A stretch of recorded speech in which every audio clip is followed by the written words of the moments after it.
नमस्कार। तो अब हम आगे पढ़ेंगे बिंदु आवेश के कारण वैद्युत क्षेत्र। तो भाई यहाँ हमें वैद्युत क्षेत्र के कारण बिंदु आवेश के कारण वैद्युत क्षेत्र निकालना है। तो हमें एक तो ज़रूरत पड़ेगी बिंदु आवेश की। हम ये मान लेते हैं कि यहाँ कोई एक बिंदु आवेश है प्लस क्यू, ठीक है ना। और इस बिंदु आवेश के कारण हमें यहाँ ये कोई बिंदु P है, इस बिंदु P पर वैद्युत क्षेत्र की तीव्रता ज्ञात करनी है। ठीक है दोस्तों, हम ये मान लेते हैं कि ये जो बिंदु P है वो यहाँ से r दूरी पर है, ठीक है ना। प्लस Q से r दूरी पर है। इसका स्थिति सदिश हम दिखा देंगे, r वेक्टर दिखा देंगे। तो ये दोस्तों हम इसका स्थिति सदिश दिखा दिया r वेक्टर। अब इसी दिशा में जिधर r वेक्टर होगा उसी दिशा में दोस्तों इसका इकाई सदिश भी होगा, उसको हम दिखा देते हैं आर कैप से। ठीक है दोस्तों, और वैद्युत क्षेत्र की जो दिशा होगी वो भी इसी आर कैप की दिशा में होगी, इस तरफ। तो ये वैद्युत क्षेत्र की दिशा हो जाएगी ई वेक्टर। सारी चीज़ हम दर्शा देते हैं। तो दोस्तों यहाँ हम इस बिंदु P पर वैद्युत क्षेत्र की तीव्रता निकालनी है हमें। उसके लिए हम क्या करते हैं, इस बिंदु P पर एक परीक्षण आवेश मान लेते हैं Q0, और सबसे पहले इस Q0 पर इसके कारण लगने वाला बल निकालते हैं। यहाँ जो प्लस Q है और Q0 है, दोनों के बीच स्थिर वैद्युत बल हम लिख सकते हैं। तो दोस्तों इस Q और Q0 के मध्य जो कार्यरत स्थिर वैद्युत बल होगा वो हम इस तरीके से लिख सकते हैं सदिश रूप में 1/4πε0। यहाँ ε0 इसलिए लिखेंगे क्योंकि ये दोनों निर्वात में हैं। यदि माध्यम में होंगे तो क्या लिखा जाएगा, एप्सिलॉन लिखा जाएगा। दोनों के बीच कार्यरत बल वही K Q कूलाम्स लॉ से लिखेंगे, Q0 अपॉन r², और दिशा को शो कर देंगे। करने के लिए ये आर कैप लगा दिया। चूँकि हम पढ़ चुके हैं दोस्तों कि वैद्युत क्षेत्र की जो तीव्रता होती है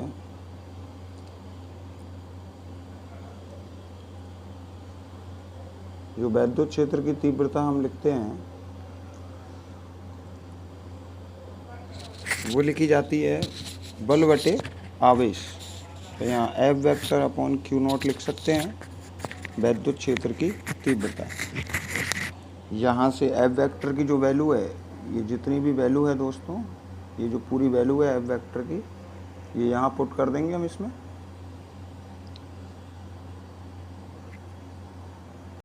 तो दोस्तों F वेक्टर की जो वैल्यू है वो पुट करने के बाद ये आ जाता है। यहाँ से ये जो Q0 है, Q0 से कट जाएगा, और जो E वेक्टर है वो दोस्तों निकल कर आ जाएगा। E vector is equal to, तो दोस्तों E वेक्टर निकल कर आ जाएगा 1/4πε0 Q upon r² are cap इस वैद्युत क्षेत्र की दिशा को शो करेगा। इस तरीके से हम वैद्युत क्षेत्र की तीव्रता कैलकुलेट कर सकते हैं। ये बिंदु P पर वैद्युत क्षेत्र की तीव्रता होगी दोस्तों।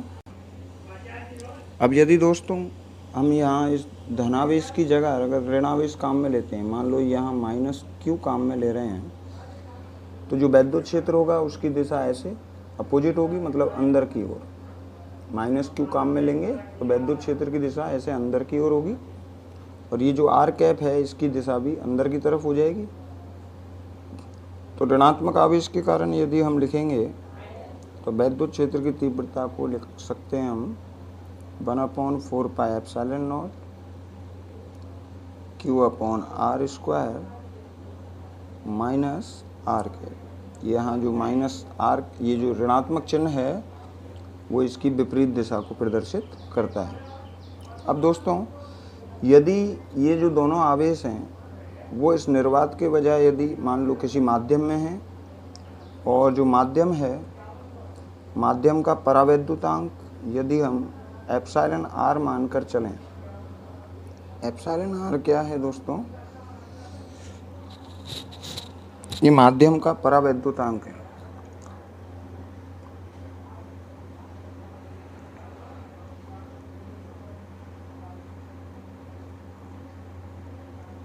माध्यम का परावैद्युतांक।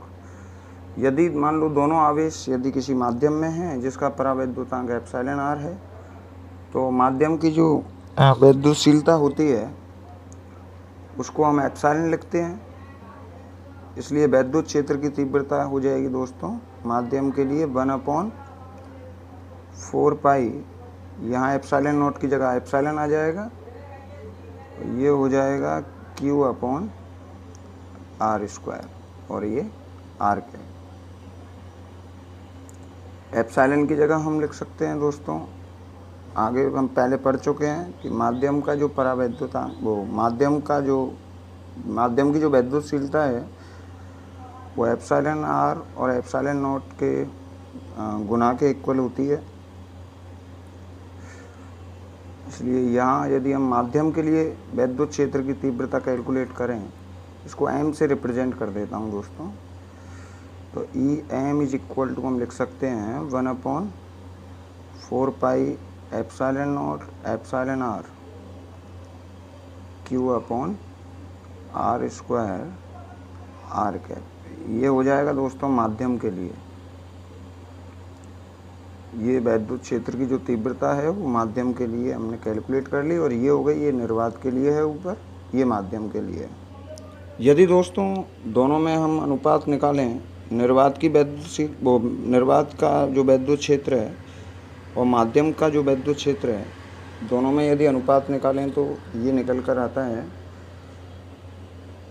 E vector upon EM vector. Divide कर देंगे दोनों पदों को, इसको इक्वेशन 1 मान लेते हैं और इसको इक्वेशन 2 मान लेते हैं, इसको इससे डिवाइड कर देंगे। तो दोस्तों दोनों में संबंध निकालने के लिए हम इक्वेशन फर्स्ट में इक्वेशन सेकंड से डिवाइड कर देते हैं, तो ये सारा सब कुछ कैंसिल आउट हो जाता है। 1/4 पाई एप्सिलॉन नॉट, टू ये कैंसिल, Q/r², टू ये कैंसिल, ये r cap, two r cap cancel, यहाँ बचेगा 1/1 एप्सिलॉन r। तो दोस्तों ये इस तरीके से E vector upon EM vector is equal to होगा 1/1 एप्सिलॉन r, ये ऊपर चला जाएगा, तो E vector upon EM vector हम लिख सकते हैं दोस्तों एप्सिलॉन r के। इन दोनों का जो अनुपात है वो परावैद्युतांक के इक्वल आ जाएगा। तो दोस्तों यहाँ इसको आगे और डराइव करें तो E vector is equal to होगा एप्सिलॉन r EM वेक्टर। तो हम ये कह सकते हैं दोस्तों, यहाँ से ये तो माध्यम की वैद्युत क्षेत्र हो गया माध्यम के लिए, और ये हो गया निर्वात के लिए। तो हम ये कह सकते हैं दोस्तों कि जो निर्वात का जो वैद्युत क्षेत्र है वो माध्यम के वैद्युत क्षेत्र से एप्सिलॉन r गुना होता है, यहाँ एप्सिलॉन r गुना अधिक होता है। तो निर्वात में जो वैद्युत क्षेत्र है वो ज़्यादा होता है किसके, माध्यम के वैद्युत क्षेत्र से। तो दोस्तों हम कह सकते हैं कि निर्वात में जो वैद्युत क्षेत्र है माध्यम की तुलना में एप्सिलॉन r गुना अधिक होता है। तो परिमाण के तौर पर देखें तो जो E है, E की वैल्यू निकल कर आती है दोस्तों KQ/r², क्योंकि यहाँ देखिए E vector is equal to लिखा जाता है 1/4 pi epsilon naught Q/r² r cap, यही लिखते हैं दोस्तों। अगर इसको परिमाण में लिखें हम तो इस E इज इक्वल टू बनेगा, ये तो हो जाएगा दोस्तों K, इसकी जगह हम लिख सकते हैं K, ये हो गया Q और ये हो गया r²। r कैप जो दिशा को शो करता है वो शो नहीं करेगा। अगर हम E और R में दोस्तों यदि हम कर्व खींचना चाहें, E और R में यदि हम कर्व खींचें तो यहाँ समीकरण से हमें पता लगता है कि E r² के व्युत्क्रमानुपाती होगा। E व्युत्क्रमानुपाती होगा किसके, r² के, क्योंकि ये कांस्टेंट है और Q की वैल्यू कांस्टेंट रहनी है इसमें, ठीक है ना। तो जो E है वो व्युत्क्रमानुपाती होगा आर स्क्वायर के, ठीक है ना। तो इसके लिए दोस्तों कर्व जो है, कर्व किस तरीके का मिलेगा हमें, अगर हम ई और आर में कर्व बनाएं तो जैसा हमें इन्वर्स के लिए मिलता है, जो इन्वर्सली जो कर्व होता है ई और यहाँ ले लेते हैं हम आर, तो दोस्तों हमें कर्व इस तरीके से मिलेगा, क्योंकि व्युत्क्रमानुपाती जो कर्व है वो इसी तरीके से मिलता है। अगर ई और आर स्क्वायर के बीच में बनाएं हम तो वो हमें प्रोपोर्शनल मिलेगा, क्योंकि ये 1/r स्क्वायर के क्या है, प्रोपोर्शनल है।